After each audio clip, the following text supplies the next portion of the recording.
Support for How in the Hell Did I Get Here comes from the Anti-Opiate Medical Alert Bracelet, designed to educate, create awareness, prevent addiction, and help stop re-addiction. Made of silicone and available on Etsy.com, search Etsy.com for the Anti-Opiate Medical Alert Bracelet and use the code PODCAST to save 15% on your purchase.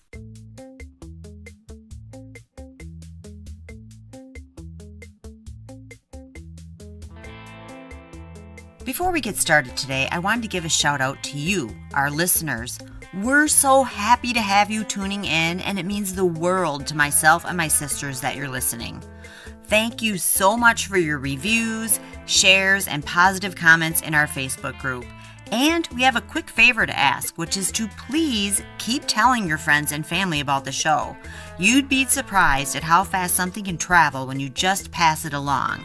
And every new listener and subscriber is truly a big deal for us. I also wanted to shout out today to our Patreon subscriber, Cindy Clemens Smith. Thank you so much for believing in us and the podcast. So today's show is airing just a few days before Mom's Day 2019, and we wanted to take some time to honor moms today. Truly, moms come in all shapes, sizes, and types, right? I mean, you can have a mom, a grandma mom, a sister mom, friend moms, adopted moms, foster moms, dog moms, cat moms, bird moms, fish moms, plant moms. I think you get where I'm going here. There's all types of moms and all types of people, animals, and even plants that appreciate being mothered. So today's show is for all of you, the moms and the mothered. For our first story today, we have a small disclaimer.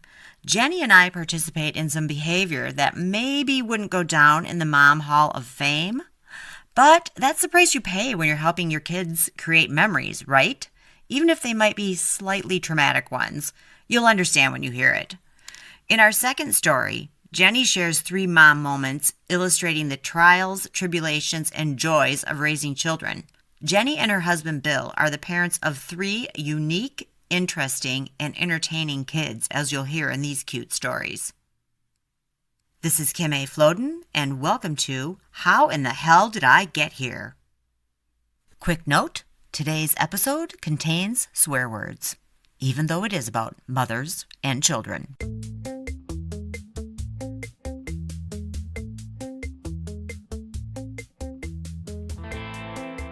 This story happened years ago when my parents had a raccoon as a pet. It was actually the second raccoon that they had and was just one more animal in a long line of fun pets we experienced at that house. In this story, I stopped by my parents' house with my 2 stepsons and our niece Maggie. The kids just wanted to see the new baby raccoon, and we do, but not before Jenny and I helped them create some great and maybe scary memories. And aside here, the house we grew up in is actually haunted, and we'll be featuring a collection of creepy stories all this coming October about that. So be sure to mark your calendar. Uh-oh, we could let this out now maybe, when we pulled that terrible prank on those children. Wait, what are you talking about? Remember when I was home? I don't even know if the ex-husband was with me, but I had the stepkids with me. Okay. This was at Mom and Dad? And Maggie was there. Yeah. Yeah. And no one was home. Well, just maybe you and the raccoon were home. I think that's why we stopped to see the raccoon, maybe. Mm-hmm. Anyway, you were out on the front porch, polishing your nails or something, having a beer and polishing your nails. Sounds like me. And I'd been telling them stories about the scary basement. Okay, yep. I think I remember this now. I remember taking part in it, and yeah, it was sort of like with extreme prejudice. We're going to make these kids scared. So I'm like, let's go down there. So we all go down there, me and the 2 boys and Maggie. And and when we're down there, that basement, if the lights go off down there, it's freaking pitch black. Yeah, you're fucked if the lights go off. It is a creepy fucking basement. Right. There's spider cobwebs, dirt floor in parts. It's disgusting. Rock walls. Yeah, a rock wall, a weird fireplace that comes out of nowhere that doesn't even seem to belong. And then there's the back steps that come, from the outside with the storm. The cellar entrance. Yeah. The cellar entrance. Ah. So anyway, it's creepy down there. And it's not like one big room. There's like passageways. So anyway, so I take those kids down there and I'm like telling them, so many creepy things have happened Yeah. down here because this Yep. is, house is haunted or whatever. And we get like into the bowels of it. Yeah. And all of a sudden the lights go off and everybody loses their shit, including me, because I didn't expect the lights to go off either. And it is like those kids, they were probably like maybe 6, 7, and 9. They are screaming like there's no tomorrow. And the lights come back on and they are like in one mass. It's just a mass of kids holding on to each other now. It's like a ball of children with like their eyes like freaked the fuck out. And of course, we go running upstairs like, oh my God. Yeah. What just happened? And we go back outside and you're just sitting there, doing your toenails or whatever, drinking your beer. And Well, that house is haunted, so, they're freaking out. So I'm sure they all had to tell you what happened, whatever. And of course, what happens then? We have to test this again, right? Yeah, we did it a few times. And I think it happened every single time. Right. I mean, I was clearly couldn't move, my nails were wet, so it couldn't have been me, right? Yes, it was haunted that day. Very much so. Right. Well, I'm good at what I do. What can I say?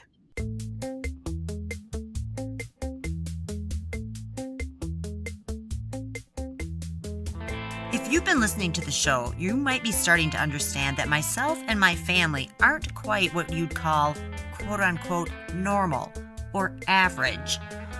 And that trait appears to be happily trickling down to the next generation.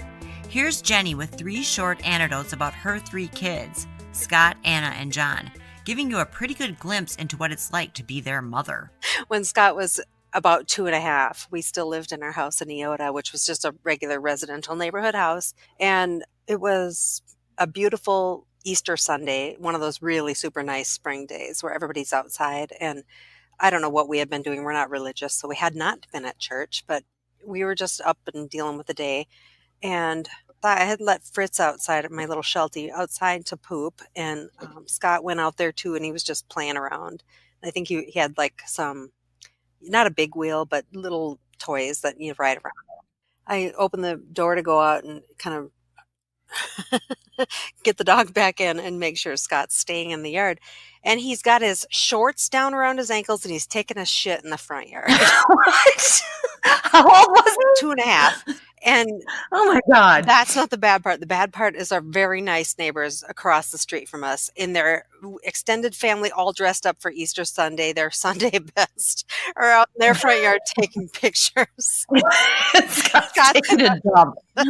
Scott's in the background of their pictures taking a poop in the front yard.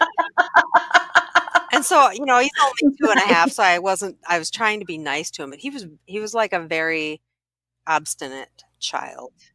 So I remember. even just a little bit like, no, you can't do that. He got so pissed at me. He was like, but the dog gets to poop in the yard. He was like trying to give me this argument to why it's okay that he poops in the yard. And I don't have a lot of silly stories about Scott because he was such a cerebral little kid. Like even when we first moved to the farm when he was 4, I remember the first time we'd been there maybe a month and Bill and I wanted to go out and somebody had given me a name of a babysitter, a teenage girl. So we had made arrangements. I was going to go pick her up and we did. And as we're coming back home, Scott's on and on about telling the babysitter about how you can either take Highway 14, County Road 9, or I-90 to get back to our house from where we were. And she was so impressed because he's 4 years old. Yeah. I wasn't impressed because I was used to him by that point. But Right. That's the kind of kid we're talking about. Well, yeah. Didn't you give him a dictionary for Christmas when he was like 6 or something? Quite possibly. He probably asked for it. I don't remember that, but Well, I remember seeing him at a family event and he wasn't big. And I was like, how are you? And he's like, I'm reading the dictionary. And I'm like, okay. He's like, I got it for Christmas. I'm up to the M's. And I'm like, all right. Okay. You're scaring me now. But Anna, a different type of child altogether. Yes. Much more entertaining. My favorite Anna story, and there are many. My favorite is when she was 4 or 5 years old.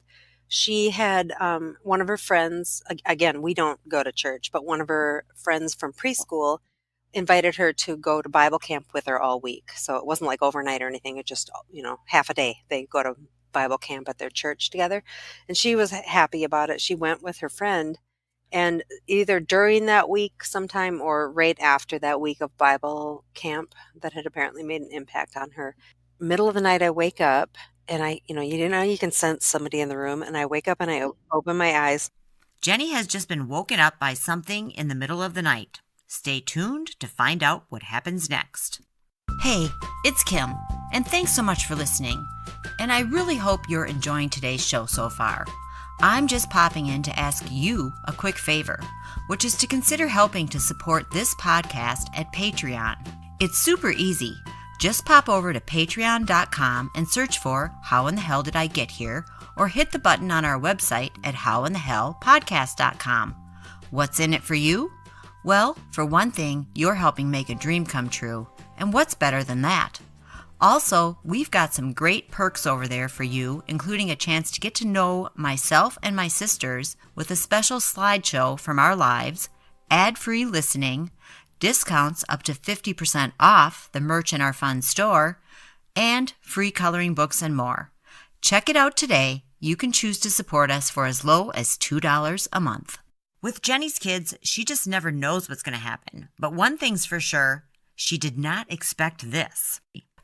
Open my eyes, and Anna's little angel face is right there in front of my face. Anna was a darling, cute, doll-faced little girl. Well, she still is. Oh, she did. She looked like a doll. Completely. She did. But it's creepy in the middle of the night when you just sense a presence and you wake up, and I didn't lift my head. I just opened my eyes, and her head is like right there in front of my head. And she goes, "Did you know Jesus saves?"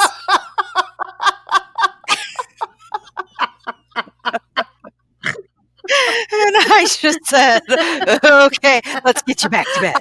And I'll try to sleep again, but I don't know." How was she again? 4 or 5. She was preschool. Shit. Holy Yeah, shit. it's deadpan, eyes wide open. Just, "Did you know Jesus saves?" Like, oh my God, you're the devil. It was very spooky. Oh, God. Oh, man. And then I probably would have been this. My mind just clicks right into that shit. I would have been like, at what bank? I'm pretty sure I sat bolt right up in bed thinking that my daughter is possessed by something and not Jesus. But yeah, did you know Jesus saves? It still goes through my mind sometimes. This is a potty training story, and it is by far my favorite parenting story, I think. So we lived on the farm by then. He was, I think, maybe 2.5, and just getting to the point where, there was no potty chair anymore. Maybe he was 3, I don't know. But he was on the regular toilet. He was on the big toilet. Yep. So he had gone in there to go potty, and there was bathroom, then a hallway, and then turn the corner to the living room. So I'm in the living room, probably watching TV. I don't know, but he's in there, and all of a sudden I just hear him start yelling and kind of screaming in terror and just panic and, Mom, what is it? What is it? So I come in and I come around the corner so I can see the bathroom down the hallway. The door's open, and I just see water dripping from the ceiling just everywhere, just wet, drip, drip, drip, drip, drip. And I thought, oh my God, a pipe burst in the ceiling. Right. And no wonder the poor kid's scared. All of a sudden it's raining on him in the house. But what, of course, in fact, had happened was he was sitting on the toilet and it didn't tuck himself down into the toilet before he started. Right. So he pees straight up in the air, and he must have had some force behind it because the ceiling was wet, the shower curtain was wet, his hair was wet. It's running off his bangs down his face. God. The poor kid. So, and then he was old enough to be embarrassed. So I just tried to be, I didn't, as funny as I found it, I couldn't laugh at the time. And I was just trying to be like, "Oh, nope, it's all right, bud. You just, you got a little problem with, you didn't tuck." So he recovered from that. I cleaned the bathroom up and life went on.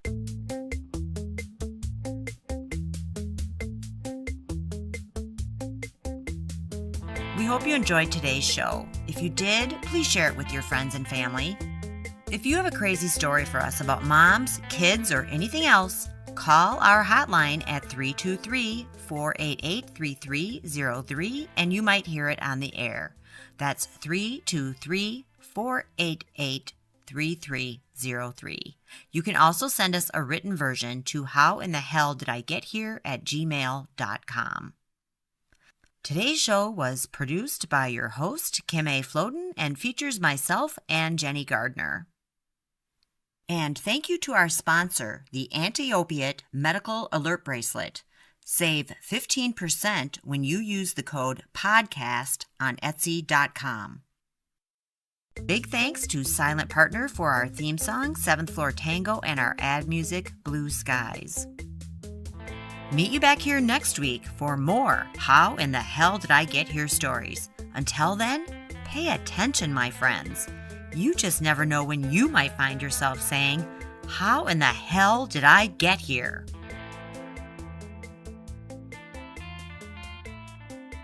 Did you know Jesus saves?